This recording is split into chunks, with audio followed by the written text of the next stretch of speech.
Hello and welcome to Barb Talks. Today we're talking about a book that I just read called James. And this book is from the perspective of Jim in the series Huckleberry Finn. James is escaping slavery. He goes to this island to escape, finds out when Huckleberry Finn comes on that Huckleberry Finn had created his own fake death.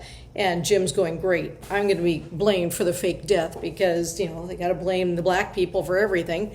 From there, the story, there's a few pieces that are kind of the same from the original Huckleberry Finn, but from the book James, it's a totally different perspective. The way that Percival Everett, the author, creates the James figure is that the Negroes are actually more articulate and better English speakers than their captors in the South.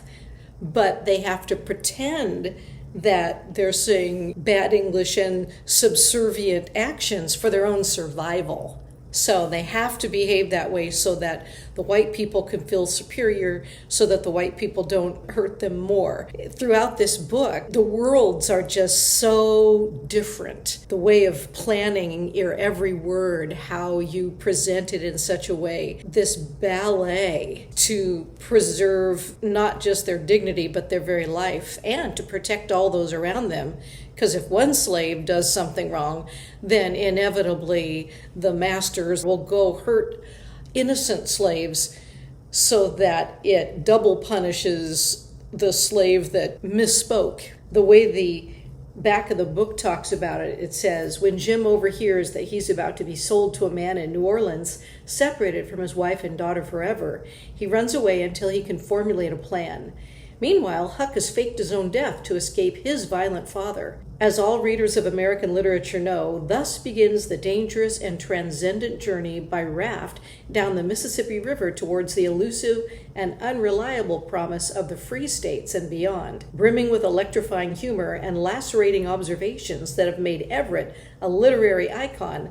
This brilliant and tender novel radically illuminates Jim's agency, intelligence, and compassion as never before.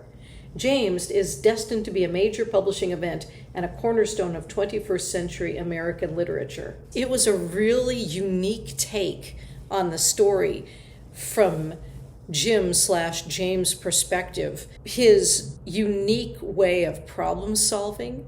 It was almost more of a philosophy book, with a lot of poetry put in there. The storyline was intriguing, enlightening, and enveloping.